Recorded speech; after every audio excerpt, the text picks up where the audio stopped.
Hikayat Bunga Kemuning. Dahulu kala, ada seorang raja yang memiliki 10 orang putri yang cantik-cantik. Sang raja dikenal sebagai raja yang bijaksana.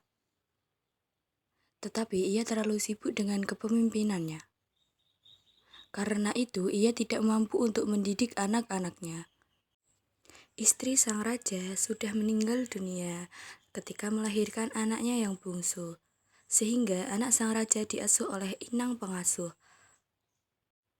Putri-putri raja menjadi manja dan nakal.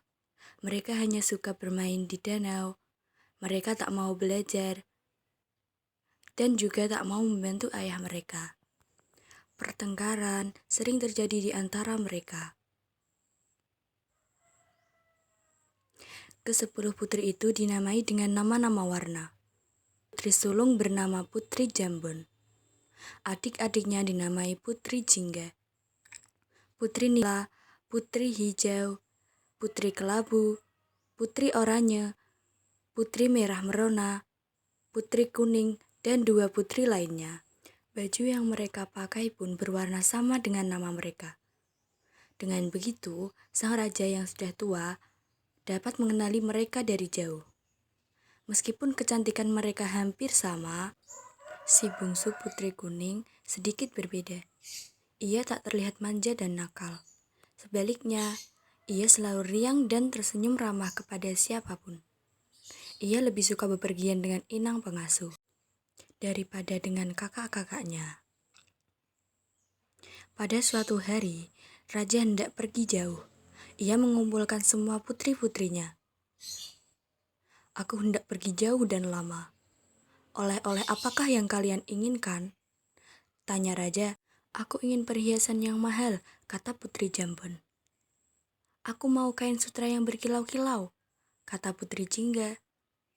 9 anak raja meminta hadiah yang mahal-mahal pada ayahanda mereka. Tetapi lain halnya dengan Putri Kuning. Ia berpikir sejenak, lalu memegang lengan ayahnya. Ayah, aku hanya ingin ayah kembali dengan selamat, katanya. Kakak-kakaknya tertawa dan mencemoohkannya. Anakku, sungguh baik perkataanmu. Tentu saja aku akan kembali dengan selamat. Dan kubawakan hadiah indah untukmu, kata sang raja. Tak lama kemudian, raja pun pergi.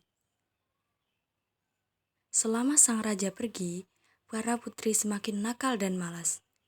Mereka sering membantah inang pengasuh dan menyuruh pelayan agar menuruti mereka. Karena sibuk menuruti permintaan para putri yang rewel itu, pelayan tak sempat membersihkan taman istana. Putri Kuning sangat sedih melihatnya, karena taman adalah tempat kesayangan ayahnya. Tanpa ragu, Putri Kuning mengambil sapu dan mulai membersihkan taman itu. Daun-daun kering dirontokkannya, rumput liar dicabutnya, dan dahan-dahan pohon dipangkasnya hingga rapi. Semula, inang pengasuh melarangnya, namun Putri Kuning tetap berkeras mengerjakannya. Kakak-kakak Putri Kuning yang melihat adiknya menyapu tertawa keras-keras.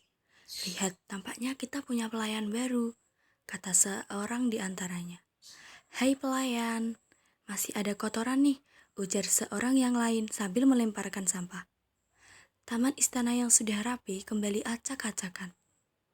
Putri Kuning diam saja dan menyapu sampah-sampah itu. Kejadian tersebut terjadi berulang-ulang sampai Putri Kuning kelelahan. Dalam hati ia bisa merasakan penderitaan para pelayan yang dipaksa mematuhi berbagai perintah kakak-kakaknya. Kalian sungguh keterlaluan. Mestinya ayah tak perlu membawakan apa-apa untuk kalian. Biasanya hanya mengganggu saja, kata Putri Kuning dengan marah. Sudah aku bosan. Kita mandi di danau saja, ajak Putri Mila. Mereka meninggalkan Putri Kuning seorang diri. Begitulah yang terjadi setiap hari, sampai ayah mereka pulang. Ketika sang raja tiba di istana, ke-9 putrinya masih bermain di danau. Sementara Putri Kuning sedang merangkai bunga di teras istana. Mengetahui hal itu, raja menjadi sangat pedih. Anakku yang rajin dan baik budi, ayahmu tak mampu memberi apa-apa selain kalung batu hijau ini. Bukannya warna kuning kesayanganmu, kata sang raja. Raja memang sudah mencari-cari kalung batu kuning di berbagai negeri. Namun, benda itu tak pernah ditemukannya. Sudahlah ayah, tak mengapa. Batu hijau pun cantik. Lihat, serasi benar dengan bajuku yang berwarna kuning, kata putri kuning dengan lemah lembut. Yang penting, ayah sudah kembali. Akan kubuatkan teh hangat untuk ayah, ucapnya lagi. Ketika putri kuning sedang membuat teh, kakak-kakaknya berdatangan. Mereka ribut, mencari hadiah dan saling memamerkannya. Tak ada yang ingat pada putri kuning, apalagi menanyakan hadiahnya. Keesokan hari, putri hijau melihat putri kuning memakai kalung barunya. Wahai adikku, bagus benar kalungmu. Seharusnya kalung itu menjadi milikku, karena aku adalah putri hijau, katanya dengan perasaan iri. Ayah memberikannya kepadaku, bukan kepadamu, sahut putri kuning. Mendengarnya, putri hijau menjadi marah. Ia segera mencari saudara-saudaranya dan menghasut mereka. Kalung itu milikku, namun ia mengambilnya dari saku ayah. Kita harus mengajarnya berbuat baik, kata putri hijau. Mereka lalu sepakat untuk merampas kalung itu. Tak lama kemudian, putri kuning muncul. Kakak-kakaknya menangkapnya dan memukul kepalanya. Tak disangka, pukulan tersebut menyebabkan putri kuning meninggal.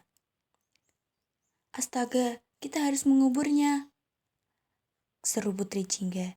Mereka beramai-ramai mengusung putri kuning, lalu menguburnya di taman istana. Putri hijau ikut mengubur kalung batu hijau karena ia tak menginginkannya lagi. Suatu hari, tumbuhlah sebuah tanaman di atas kuburan putri kuning. Sang raja heran melihatnya. Tanaman apakah ini? Batangnya bagaikan jubah putri, daunnya bulat berkilau, bagai kalung batu hijau. Bunganya putih kekuningan dan sangat wangi. Tanaman ini mengingatkanku pada putri kuning. Baiklah, ku beri nama ia Kemuning, kata raja dengan senang. Sejak itulah bunga kuning mendapatkan namanya. Bahkan bunga-bunga kemuning bisa digunakan untuk mengharumkan rambut. Batangnya dipakai untuk membuat kotak-kotak yang indah. Sedangkan kulit kayunya dibuat orang menjadi bedak. Setelah mati pun, putri kuning masih memberikan kebaikan.